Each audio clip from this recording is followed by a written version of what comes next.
everyone, coming up here on the Clash in Paris, not Clash in Paris, but Clash in Italy review. Coming up, we talk about what's going on here with a lot of matches and previews, including Cody Rhodes defending the WWE Championship against Ring General Gunther.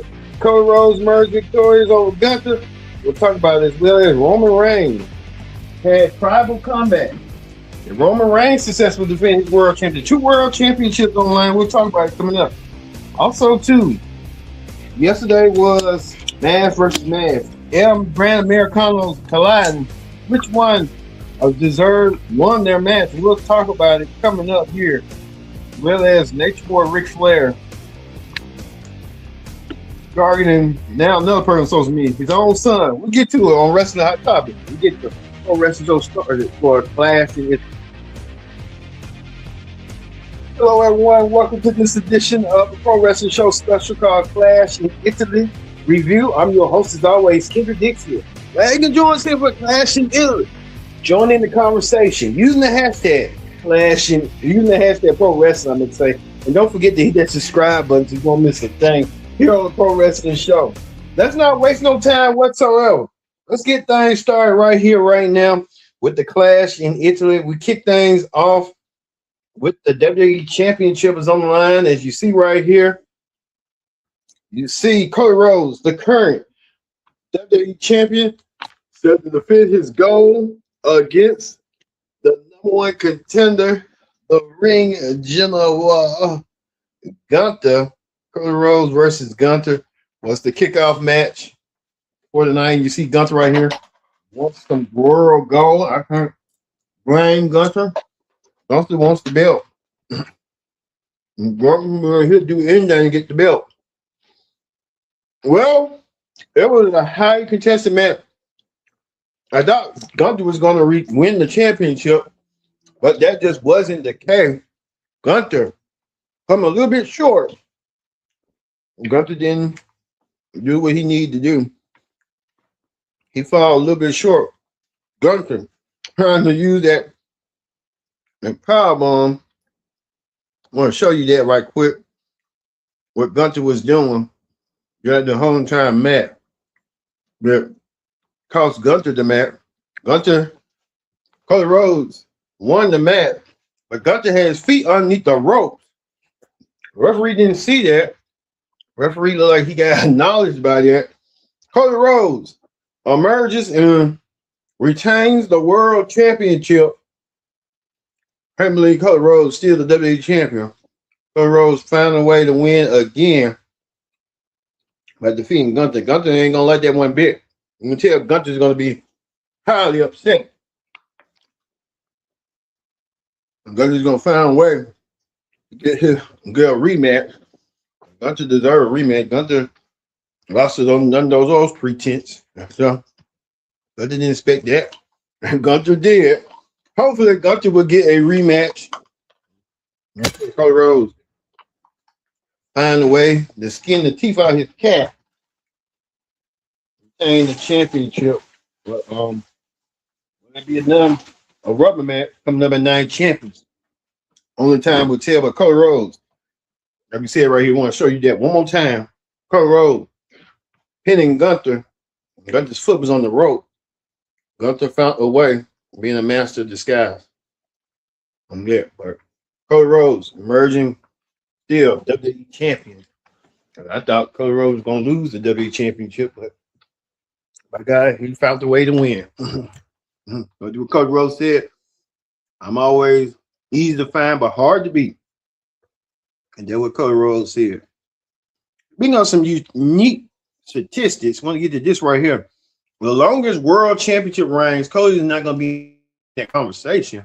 But since they're in Italy, Bruno Sammartino holds the record from the first largest reign to the 5th largest reign. Bruno, just about 8 years as world champion. And well as Bob Backlund with 5 years. Hulk Hogan with 4 years, Roman Reigns with almost 3.5 years. So it tells you right there the longest world championship reigns. Bruno's up in that conversation. I think it's impossible to beat. You thought Roman would have done it, but it's still gonna be really impossible to beat Roman's reign. All right, we move forward to this right here. The WWE Women's Championship match as Rhea Ripley went against Jade Cargill. What a highly skilled match that was. That was a really intense match. Jade Cargill held her own and didn't hold back. Jade Cargill knows that she wants to be women's champion again. Jade Cargill had her henchwomen, the baddies, coming out there, B-Fab and Mission to come out there to help her.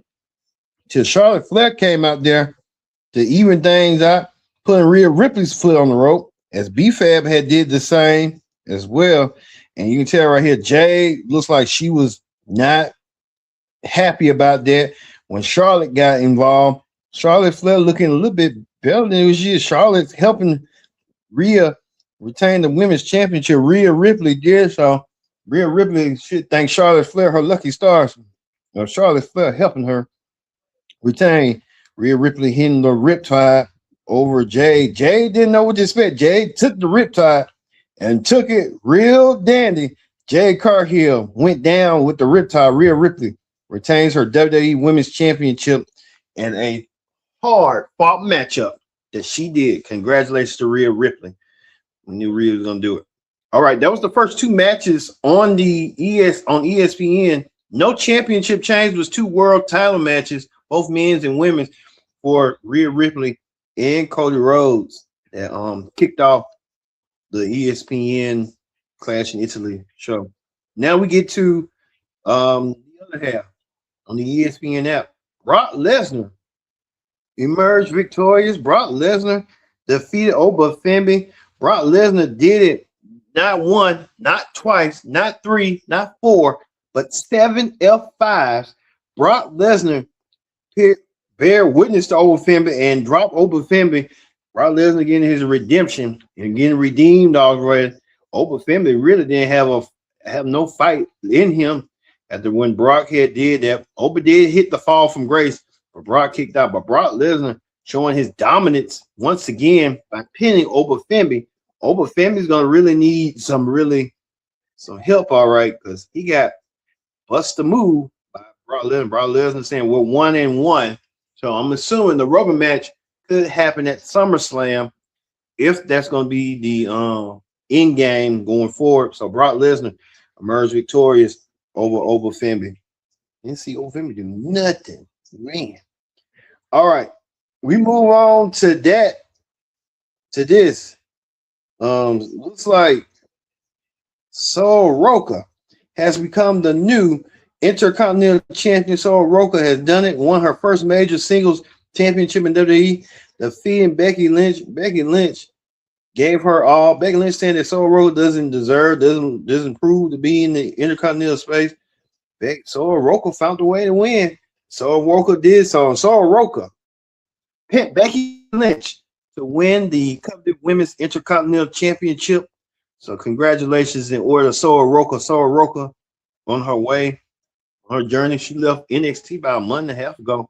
And now she's the new Women's Intercontinental Champion. They're trying to propel these folks to do more. So Soroka on her way. Congratulations to Sora. Well, we get to this right here. The main event. The main event was Jacob Fatu talking on the camera. They said, I'm live and direct. Jacob Fatu, he can ad-lib really good, and he did so by ad-libbing. Jacob Fatu tried his most. He went against Roman Reigns. This match was tribal combat. How this match is, no holds barred, falls count anywhere, anything goes. The winner of the match becomes world champion and becomes the tribal chief. And it looks like Jacob Fatu did his darndest, did his hardest to win. And you can tell right here, this was for the world title and for the tribal chief syndrome, the tribal chief. The Ella Follow, the red little necklace that you see at the bottom by the referee holding up. Well, Jacob Fatu put all the stops, just wasn't enough Roman hit 3 delivered spears to get the 1, 2, 3. Roman Reigns retains his title and retains his tribal chiefess. Roman Reigns now still the tribal chief. Now, Jacob Fatu must now follow orders from Roman and learn from Roman. It wasn't nothing that Roman didn't want to do, and then now you see what is the MFTs got to do with this situation. I thought they was done with this, but it's just like a new onion layer into this story. What's going on? Looks like Jacob didn't want to join Roman, and his tail right here. You can tell Roman right here pointing to one of the Usos to, hey, get Jacob in line, or else Jacob's gonna have to get in line, because Jacob's got to go off his blood oath, his word. If he doesn't, then he got to leave WWE some way, somehow. Yeah, get fired.